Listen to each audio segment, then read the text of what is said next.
Kaya itong tatlo na ito na ating nakikita, yan ang ating focus ng pag-aaral patungkol sa covenant theology. Kung hindi pa tayo naliliwanagan, after 21 lectures or 22 lectures, maliwanag na sa atin kung bakit natin to binibigyan ng emphasis. Dahil ang Diyos natin, ang kanyang dealing sa tao is through covenant. Yun ang ating pinag-aaralan. Kung walang covenant, ay tungkulin ng taong maglingkod sa Diyos. Wala nang marami pang usapan dahil siya ang manlilikha, tayo ang creation, and so dapat lang tayo sumunod. Pero ang Diyos ay nag-condescend para bigyan tayo ng reward at ng blessing. At ito ay sa pamamagitan ng covenant. Okay? So, yung covenant of works natin ay ipinapakita rito na dahil ito'y binigay kay Adam and being broken by sin and made unprofitable unto life, God was pleased to give forth the promise of Christ. Kung doon sa paragraph 7 ay walang covenant of works, sa ating confession ay dito natin makikita ang covenant of works. Dahil ito ay nalabag ni Adan, sasabi natin, itong covenant of works na ito ay kay Adan lamang ibinigay. Kasi kung nasunod ni Adam, yung tipan ng Diyos sa kanya ay meron ng reward ng eternal life. Pero it was broken, kaya ang sumunod na makikita natin sa takbo ng kasaysayan, ay God was pleased to give forth the promise of Christ, the seed of the woman, as the means of calling the elect and begetting in them faith and repentance. In this promise, the gospel as to the substance of it. Kaya, tingnan niyo sa ating screen, ang direksyon ng ating pag-aaral ay federalism. 1689, federalism in the Old Testament. Ito ang ating covenant theology. Ngayon, mayroong question kay Dr. Samuel Renihan na ano ba ang turo ng mga Reformed Baptist ngayon patungkol sa covenant theology. And sinabi niya, ang mga Reformed Baptist ay meron pa ring baptistic, alam mo, sabi ni Sam Renihan sa blog, sa YouTube ito, yung mga blog ata. At ang sabi niya, dahil ang Reformed Baptist ay Credo Baptist, Believers Baptism, ang binabautismo lamang ay yung may profession of faith. Kaya hindi nagbibinyag ito ng mga sanggol, paano magpapahayag ang mga sanggol ng kanilang pananampalataya.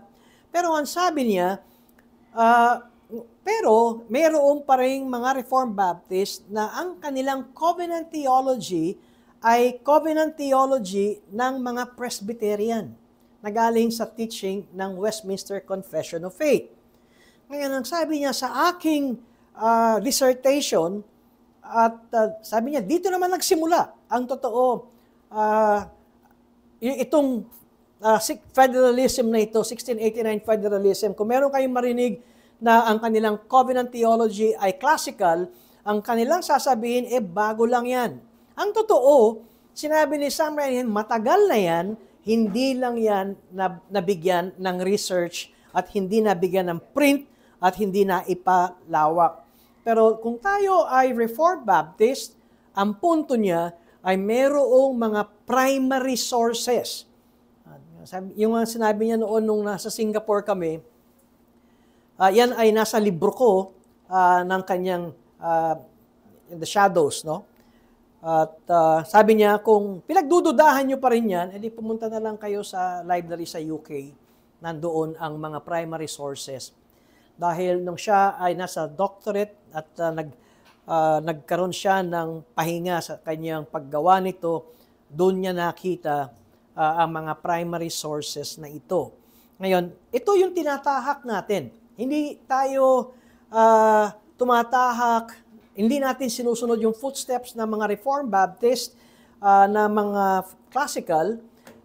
Last week, hindi pa ako handang sabihin na mismong si Greg Nichols ay ano yung kanyang turo. Pero ngayon, nung binasa ko yung kanyang libro ng Covenant Theology, ang point ni Greg Nichols, siya rin ang position niya, nagsimula na yung Covenant of Grace doon sa Genesis 3:15. Kapag sinabi natin nagsimula na ang Covenant of Grace sa Genesis 3:15, ito ay patungo na sa pagtuturo ng katulad ng mga Presbyterian na classical ang kanilang theology pagdating sa covenant. Tayo ay nagsasabing 1689 federalism at ano ang tinuturo natin nito? Ang covenant of works ay binigay lamang ng Diyos kay Adan. Okay? Nung nag-fail si Adan, tapos na ang covenant of works. At pinalayas na sila sa Garden of Eden at ng tao ay makasalanan na. Kaya pag nakita natin yung progression ng covenants, ay ang covenant of works should be a blessing kung sumunod si Adan. Kaya lamang ay hindi sumunod si Adan at nag-fail. Ngayon, kung makikita ninyo itong ating pag-aaral na ito, ang Old Covenant, it began with Abraham at pagkatapos, ang Mosaic Covenant is a development of the Abrahamic Covenant. Galing ito sa libro ni Sam Renihan at ito ay, nakita na natin, ito ang gusto kong tignan natin, na kung meron tayong covenantal theology, ay tatlo ang kingdom na makikita natin sa Scripture. Ang una ay yung kay Adan, at yan ay ang the kingdom of creation. Unang-una ay merong Adamic covenant at ito ay covenant of works. Nung nag-fail si Adam at under ng kingdom of creation, bakit nga ba tinawag itong kingdom of creation? Dahil ang focus at ibinigay kay Adam na magiging pagpapala ay kung si Adan ay sumunod sa utos ng Diyos, ang pagpapala ay sa lahat ng creation ng Diyos. Okay? So, yan ay, ang creation ay magiging walang kasalanan, masaya. Pero nag-fail si Adam, kaya ang sumunod nito ay ang Noahic Covenant. Ngayon, bakit under siya ng kingdom of creation? Una, hindi pareho ang Adamic Covenant kay Noahic Covenant. Ang Adamic Covenant, walang kasalanan si Adan, wala pang kasalanan ng mundo, hindi pa naapektuhan ng mundo. Pero nung nahulog sa kasalanan si Adan, naapektuhan ang tao at ang mundo, pati mga hayop. Yun yung scripture reading natin kanina sa ating morning worship service. Now, kung bakit nating tinawag na si Noah ay nasa ilalim ng kingdom of creation, dahil ang covenant ni Noah, it encompasses the whole world. Yun pa rin ang buong mundo, na hindi wawasakin ng Diyos ang buong mundo at magpapatuloy na tatakbo ang buong mundong ito. Kaya sinasabi natin na ito ay under pa rin ng kingdom of creation. At yan ay sa lahat ng tao. Kaya nga, ang term natin yan ay common grace. Ikaw man ay nasa mga kabilang sa mga sumasampalataya sa Diyos o hindi, ikaw ay nakikinabang ng tipan ng Diyos kay Noah na ikaw ay magpapatuloy, ang mundong ito ay magpapatuloy. Kaya yan ang term natin ng pag-aaral ng the covenant of creation. Ngayon, saan nagsimula ang the kingdom of Israel? Kay Abraham. Kaya kung mapapansin ninyo, ang Diyos ang nagbibigay ng kaharian. Ang Diyos ang nagbigay ng kaharian ng buong mundo kay Adan. Ang Diyos ang nagbigay ng kaharian ng buong mundo kay Noah. Okay, nagsimula uli ang buong mundo kay Noah, pero dala-dala na ni Noah yung kasalanan. No? Sa loob ng sa pagpasimula ng bagong mundo, nandun yung kasalanan.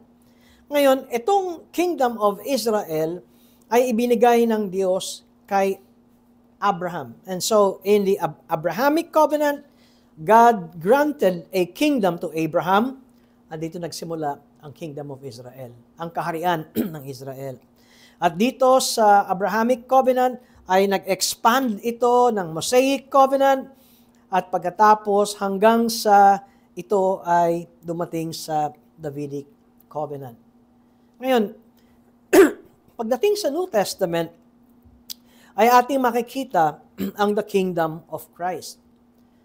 At ito ay nasa ilalim ng covenant of redemption.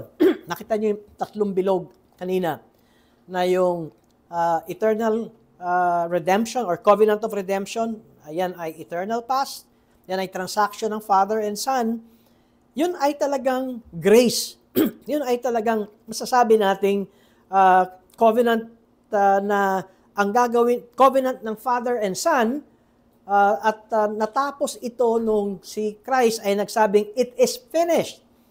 Yung finish na yon ay yung sa aking pagtuturo kanina, ay yung transaction ng Father at ng Son. Ngayon, pagdating sa pagkamatay ni Kristo sa cross at sinabi ni Jesus, tapos na, ang ibig sabihin noon, ang gagawin lamang natin ay sumampalataya sa ginawa ni Kristo. All we have to do is receive it. Wala tayong tininabaho dito. Kaya kung makikita niyo yung eternal transaction, wala pa ang lahat, ay biglang may araw ako dito na nakalagay ng the new or the covenant of grace or the new and everlasting covenant.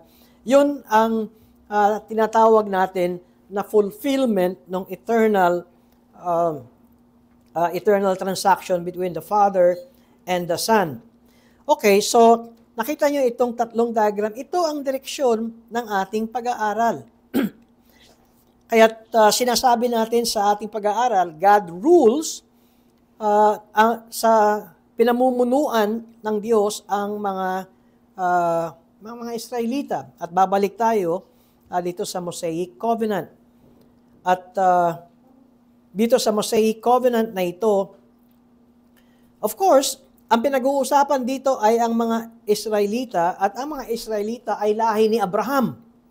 Okay? Kaya kung babalikan natin itong kategoryang ito, under ng Israel, Abraham, tapos Mosaic Covenant at Davidic Covenant. Bagamat ito ay iba't ibang panahon, pero isa lamang ang scope nito, mga lahi ni Abraham. At sinasabi natin sa ating pag-aaral that God rules the Israelites. Itong Deuteronomy chapter 4 verses 1 to 2, at babasahin ko, and now, O Israel, listen to the statutes and the rules that I am teaching you, and do them, that you may live. Okay, ito ang utos. Do them, and you may live. Ano yung do them and you may live? Ano yung context ng sinasabi dito ni Moses sa mga Israelita sa Deuteronomy chapter 4? Di yung laws and statutes, di ba, nang ibinigay ng Diyos kay Moses at binigay ni Moses sa mga tao, sa mga Israelita. Ano-ano ba yung laws and statutes na ating tinalakay? Una, yung moral law, yung Ten Commandments. Ikalawa, na makita natin, ay yung ceremonial law. Ang ceremonial law ay nandun na yung mga priest, nandun na rin yung kung paano sumamba ang mga tao. Pangatlo ay yung judicial laws, yung batas na papaano maparatangan ng pagkakasala ang mga tao. Ngayon, pag nabasa natin sa under ng Old Testament ng sinabing, O Israel, sa Deuteronomy 4, listen to the statutes and the rules that I am teaching you, and do them that you may live, and go in and take possession of the land that the Lord, the God of your fathers, is giving you. Ngayon, ang pinag-uusapan dito ay yung promised land at yung Kanaan, hindi langit. No, ganito ang teaching ng 1689 federalism, na habang tumatakbo ang covenant, ang promise ng Diyos sa lahi ni Abraham is the land. Lupa ito. No? Ito ay hindi yung langit, kundi lupa. Ganito tumatakbo ang paglalahad sa atin ng kaharian. At tingnan natin itong Mosaic, under ng Mosaic Covenant na ito. You do them so that you may live and go in and take possession of the land that the Lord, the God of your fathers, is giving you. Ngayon, sabi ko nga, kung kukontrahin ninuman itong position na ito, I would just advise you, read the Bible. Read your Bible. At makikita nyo kung ano yung ipinapangako ng Diyos sa mga Israelita. It is the land. At pagtapos sa verse 2 ng Deuteronomy chapter 4, tingnan ninyo, you shall not add to the word that I command you, nor take from it nor take from it that you may keep the commandments of the Lord your God that I command you. Kaya hanggang saan ba yung commandments ng Diyos kay Moses? Sabi ko nga, moral law, ceremonial law, at saka ng judicial law. Okay, so sinabi ni Moises sa mga Israelita na habang sila'y papasok sa promised land, sa Kanaan, wala silang babawasin o wala silang idadagdag doon sa batas, sa law na ibinigay ng Diyos. Ang alawa, they are to keep. They are to keep it. Ibig sabihin, susundin nila yung law ni Moses. Ano yung law? Moral law, ceremonial law, pati yung pagdala ng handog sa Diyos, pagpatay ng hayop, yung blood sacrifice, yan ay kasama sa ceremonial law. At ano yung pangatlo? Judicial law. Ito ang law na kanilang susundin. Ito ang sinasabi ni Moses. Kung kayo ay papasok sa Kanaan, huwag kayong magbabawas at huwag kayong magdadagdag sa batas na ito. Dapat yung itong sundin at ipamuhay. Ito ang saklaw. Okay? Ito ang nasa ilalim ninyo. Kaya nga, kung makikita natin, ang Diyos na nagbigay ng kaharian kay Abraham at lumawig kay Moses at hanggang kay David, pero ito ang inyong susundin.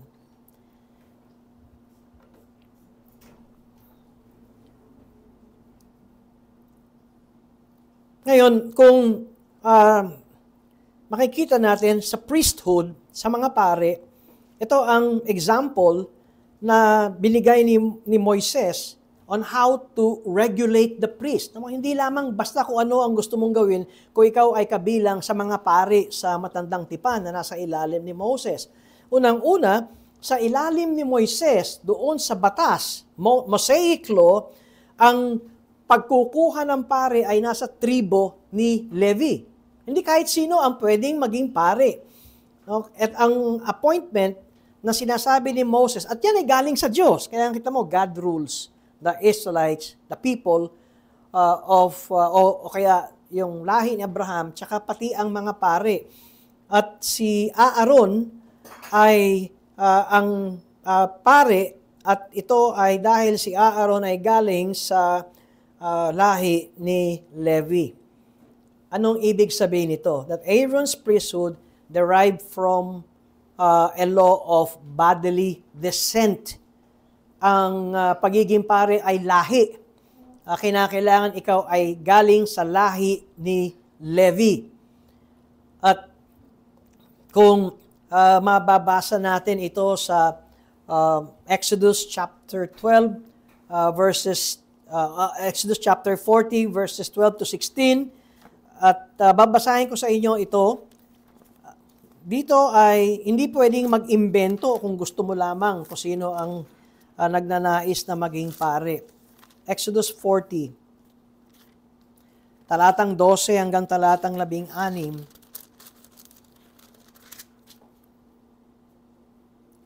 Iyong dadalhin si Aaron at ang kanyang mga anak sa pintuan ng toldang tipanan, at iyong huhugasan ng tubig. Iyong isusuot kay Aaron ang mga banal na kasuutan at iyong bubuhusan siya ng langis, at iyong pababanalin siya upang ako'y mapaglingkuran niya bilang pari. Pagkatapos ay iyong dadalhin ang kanyang mga anak at inyong susuutan sila ng mga kasuutan. Iyong bubuhusan sila ng langis gaya ng iyong pagbubuhos sa kanilang ama upang sila'y makapaglingkod sa akin bilang pari. At ang pagbubuhos sa kanila ay maging para sa walang hanggang pagkapari sa buong panahon ng kanilang mga salinlahi. Verse 16, gayon nga ang ginawa ni Moises ayon sa lahat ng iniutos ng Panginoon sa kanya, gayon ang kanyang ginawa. Ano ang punto natin dito? Ang pagpili ng pare, bagamat si Moses ang nag-anoint, pero yan ay galing sa Diyos. Kaya, pati ang gawain ng paghahandog ng tinatawag nating taunan na yung atonement, the Day of Atonement, yung sacrifice, ay kung bakit pinatay ng Diyos ang anak ni Aaron na si Nadab at si Abihu. Dito sa Leviticus 10, verses 1 to 2. Dahil itong totoo na itong si Nadab at si Abihu ay mga pari. Galing sa lahi ni Levi, pareho silang pari ni Aaron na tatay nila at mga anak. Ang pinagkaiba lamang nila, si Aaron ang high priest. Ayon din yan sa instruction at batas ng Diyos.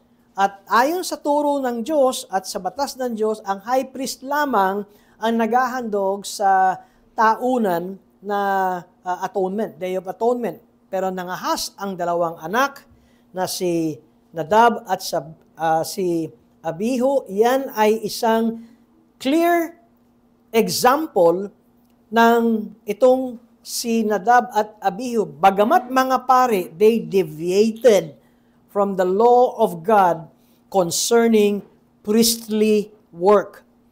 Ano ang tinawag sa scripture? Sila ay naghandog ng apoy na hindi katanggap-tanggap. Strange fire or unauthorized fire which God had not commanded them. Kaya dito sa ating pag-aaral na ito ay isang maliwanag na katuruan. Nilabag nyo ang utos ng Diyos, pwede kayong parusahan. At yan ang makikita natin na katuruan ng ang Diyos pa rin ang siyang naghahari sa lahat. And lastly, na gusto ko makita bago tayo mag-break, ay pati ang hari. Alam nyo, hindi porkit ikaw ay hari, ikaw ay malaya mo nang gawin ang iyong kagustuhan. Lahat ng Israelita ay nasa ilalim ng kapamahalaan ng Diyos. Oo nga, binigyan kayo ng kaharian.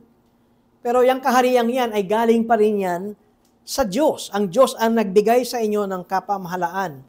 Kaya everyone is under God's authority. Sa bawat isang mamamayan ng Israel at mga pare, ay hindi ka pwedeng mag-imbento. Ikaw ay susunod talaga sa batas ng Diyos. Gusto mong mabuhay, matuto kang sumunod sa batas ng Diyos. Ang tawag natin dito ay God's delegated authority.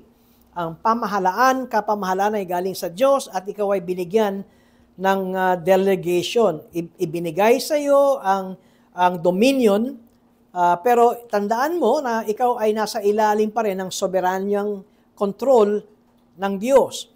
At tingnan niyo ang mga hari, Deuteronomy 17, verses 14 to 20. And I will read, "When you come to the land that the Lord your God is giving you, and you possess it and dwell in it, and then say, I will set a king over me, like all the nations that are around me. You may indeed set a king over you, whom the Lord your God will choose." Ang Diyos ang mamimili kung sinong hari ang maghahari sa inyo. "One from among your brothers you shall set as king over you. You may not put a foreigner over you who is not your brother." Anong requirement ng Diyos? Ako ang maglalagay at ang hari ay kinakailangang kadugo ninyo. Diba? A brother, not a foreigner, hindi dayuhan. Verse 16, "Only he must not require many horses for himself or cause the people to return to Egypt in order to acquire many horses. Since the Lord has said to you, you shall never return that way again." Huwag na kayong bumalik sa Ehipto. "And he shall not acquire many wives for himself, lest his heart turn away, nor shall he acquire for himself excessive silver and gold." Sounds familiar? Tatandaan niyo yung ginawa ni Solomon? Na maraming kabayo, maraming asawa, maraming kayamanan. Pero wala pa si Solomon dito. Naman, di ba nga sila pumapasok sa Kanaan? Ito na ang sinasabi ng Diyos. Ngayon, naintindihan nyo na kung bakit pabagsak na ng pabagsak ang Kingdom of Israel because of disobedience.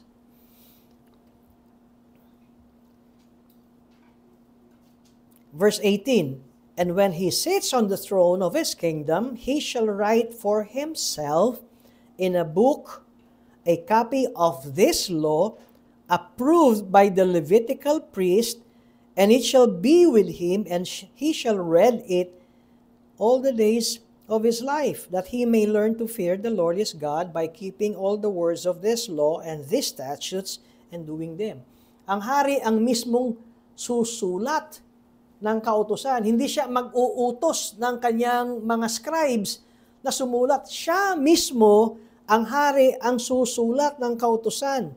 Bakit? Sa verse 20, "That his heart may not be lifted up above his brothers, and that he may not turn aside from the commandment either to the right hand or to the left, so that he may continue long in his kingdom, he and his children in Israel." Under pa rin ito ng tipan ni Moses. No? Under pa rin ito ng Mosaic Covenant. Kaya itong utos na binibigay ni Moses ay saklaw nito pati hari. Pero ito'y galing sa Diyos. Kaya yan ang requirement na ito para sila pagpalain habang sila ay nasa Kanaan. Yun ang direksyon nila, yung Kanaan. No? Yun yung ipinangako ng Diyos. Kaya, sino ang dapat na maging leader o magli-lead sa mga Israelita? Ang hari.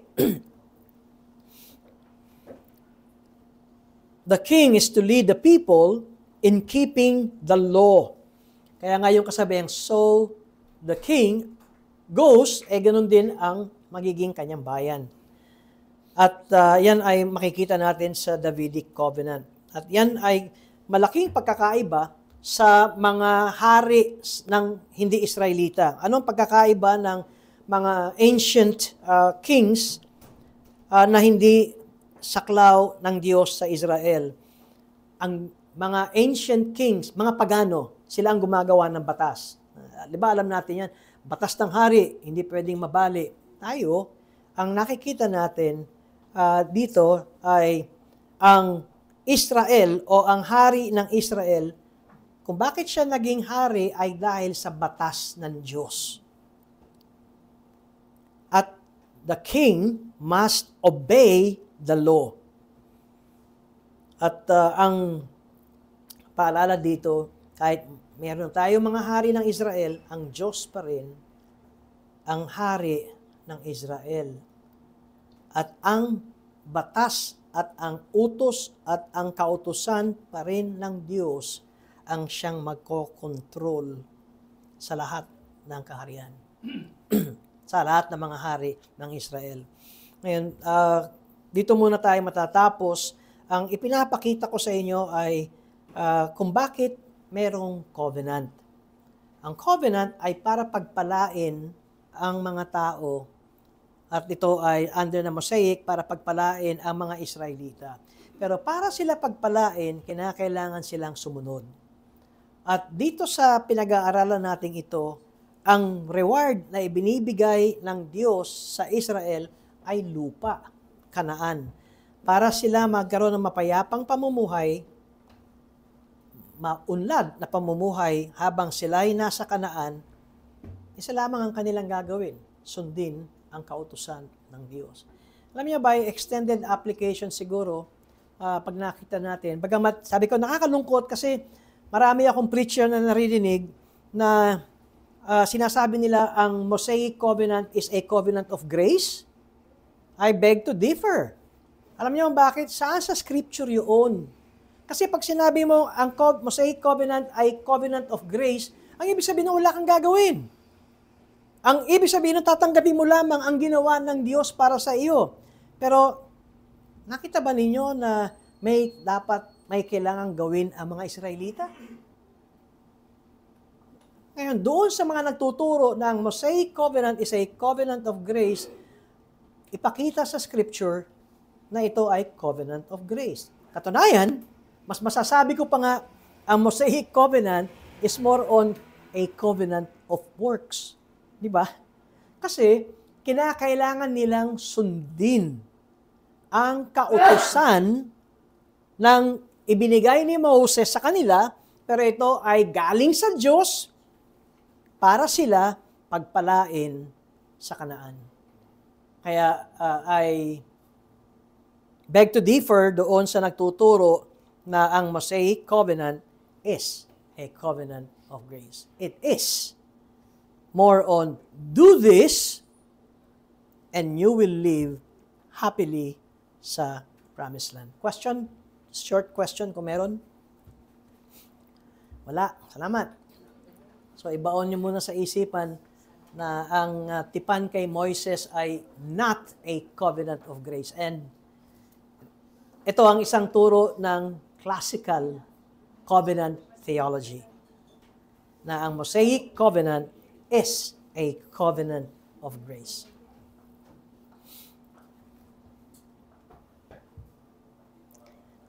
Tumayo tayo at awitin po natin ang himnong ito. Manalangin tayo. Kami po ay nagpapasalamat, Panginoon, sa pag-aaral na ito. Maikli man ang panahon. Ngunit nawa, makita namin kung gaano kahalaga ang covenant theology as a Baptist sa pag-aaral na ito.